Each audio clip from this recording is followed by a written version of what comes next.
अस्सलामुअलैकुम फ्रेंड, आज આપણે બનાવીશું પાલક બટેકાનું કોરું શાક। તો ચાલો રેસીપી સ્ટાર્ટ કરી નાખીએ। કઢાઈ લઈ લીધી છે, એની અંદર આપણે તેલ એડ કરી દઈશું, 2 થી 3 પાવડા તેલ।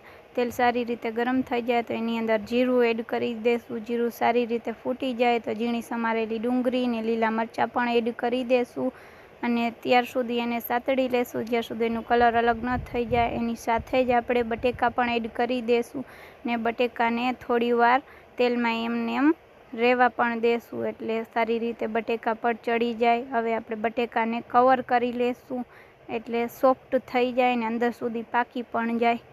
થોડી વાર આપણે એને અલટ પલટ કરી લેશું અને એની સાથે જ જે ઝીણી સમારેલી પાલક છે એ પણ એડ કરી દેશું અને સારી રીતે એને મિક્સ પણ કરી લેશું।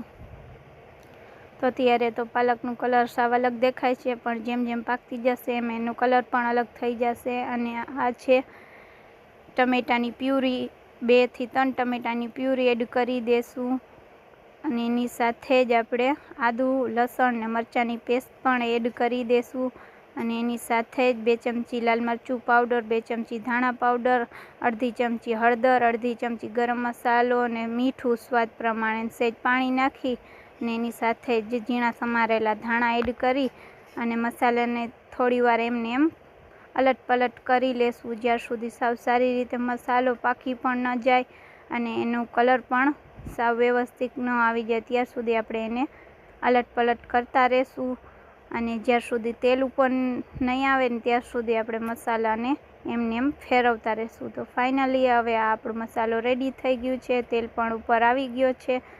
તો હવે આપણે એને એક ડીશમાં લઈ લેશું અને એને પ્લેટિંગમાં સર્વ કરી લેશું। હવે ફાઇનલી આ આપણું શાક રેડી થઈ ગયું છે। જો તમને મારી રેસિપી ગમી હોય તો લાઈક કરો, સબસ્ક્રાઈબ કરો અને કમેન્ટ કરો। Thank you friend.